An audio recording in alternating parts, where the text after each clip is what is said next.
بسم اللہ الرحمن الرحیم۔ السلام علیکم ناظرین۔ ایک بوڑھی عورت حاکم کے پاس روتی ہوئی آئی اور روتے ہوئے کہا کہ کیا اس شہر میں غریب عورتوں کی عزت کے ساتھ کھیلنے کی اجازت دے دی گئی ہے؟ حاکم نے بڑھیا سے کہا، اماں جی کیسی باتیں کر رہی ہیں، کھل کر بتائیں کہ آخر ہوا کیا ہے؟ تو بڑھیا نے کہا کہ آپ کا بھتیجا ہر رات میرے گھر کی دیوار پھلانگ کر داخل ہو جاتا ہے۔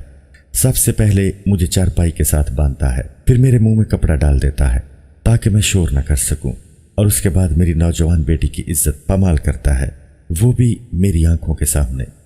حاکم نے جب بڑھیا کے منہ سے یہ الفاظ سنے تو سر شرم سے جھکا دیا اور پھر بڑھیا سے کہا، اب جب بھی میرا بھتیجا تمہارے گھر میں داخل ہو تو اپنی چھت پر آگ جلا دینا تاکہ دور سے مجھے معلوم ہو سکے اور میں اسے سبق سکھا سکوں، اور اس کے علاوہ 3 چیزوں کا بندوبست کر لینا، ایک جلتا ہوا چراغ، دوسرا سرخ لباس، اور تیسرا ایک پانی کا گلاس۔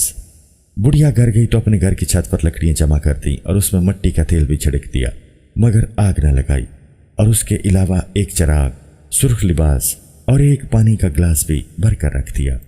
ایک رات چھوڑ کر وہ نوجوان اپنی عادت کے مطابق دیوار پھلانگ کر بڑھیا کے گھر میں داخل ہوا تو بڑھیا نے جلدی سے لکڑیوں کو آگ لگا دی۔ آگ کے شعلے بلند ہوئے تو حاکم نے بوڑھی عورت کے گھر کی جانب چلنا شروع کر دیا۔ نوجوان نے اپنی عادت کے مطابق پہلے بڑھیا کو چارپائی کے ساتھ باندھا اور منہ میں کپڑا ٹھونس دیا تاکہ وہ شور نہ کر سکے، اور اس کے بعد لڑکی کی طرف قدم بڑھائے تو اچانک حاکم گھر میں داخل ہوا۔ چراغ جل رہا تھا تو پہلے حاکم نے چراغ بجھا دیا اور اس کے بعد اپنے بھتیجے کا سر گردن سے الگ کیا، اور پھر دوبارہ چراغ جلا کر لاش کو دیکھا، الحمدللہ کہا، اور پھر پانی کا گلاس پی لیا اور ایسا پیا جیسے صدیوں کا پیاسا ہو۔ بوڑھی عورت حاکم کے اس عمل سے حیران ہوئی اور اسی حیرت میں اس نے حاکم سے چند سوالات کیے۔ بوڑھی عورت نے ان سے پوچھا کہ آپ نے آتے ہی چراغ کیوں بجھا دیا؟ آپ اپنے بھتیجے کو چراغ کی روشنی میں بھی مار سکتے تھے تاکہ میں اپنی آنکھوں کے سامنے اسے مرتا ہوا دیکھ سکوں، پھر الحمدللہ کیوں کہا؟ اور آخری سوال میرا یہ ہے کہ آپ نے اسے قتل کرنے کے بعد اتنا پانی کیوں پیا؟ تو حاکم نے بڑھیا کی طرف دیکھتے ہوئے کہا، اماں جی میں نے چراغ اس لیے بجھا دیا تاکہ خون کا رشتہ انصاف کے بیچ میں نہ آ جائے، مجھے اپنے بھتیجے پر ترس نہ آ جائے، اس لیے میں نے چراغ بجھا کر اس پر تلوار سے وار کیا اور اس کا کام تمام کر دیا۔ پھر اسے قتل کرنے کے بعد جب میں نے مقتول کو دیکھا تو الحمدللہ کہا۔ وہ اس لیے کہا کیونکہ وہ میرا بھتیجا تھا ہی نہیں، اس لیے میں نے خدا کا شکر ادا کیا کہ میرے بھائی کی اولاد اتنی گری ہوئی حرکت کرنے سے بچ گئی۔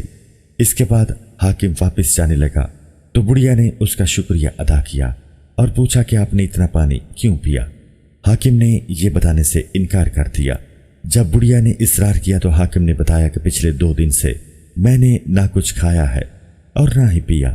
جب سے تم نے مجھے یہ بات بتائی تو اسی وقت سے میں نے اپنے آپ سے وعدہ کر لیا تھا کہ ظالم نوجوان کو مارنے کے بعد ہی پانی پیوں گا۔ اس واقعہ کے بعد اس علاقے میں کسی کے گھر کی دیوار پھلانگ کر جانے کی کسی کو جرت نہ ہو سکی، کیونکہ اس نوجوان کا سر 1 ہفتہ تک شہر کے چوک پر لٹکا رہا۔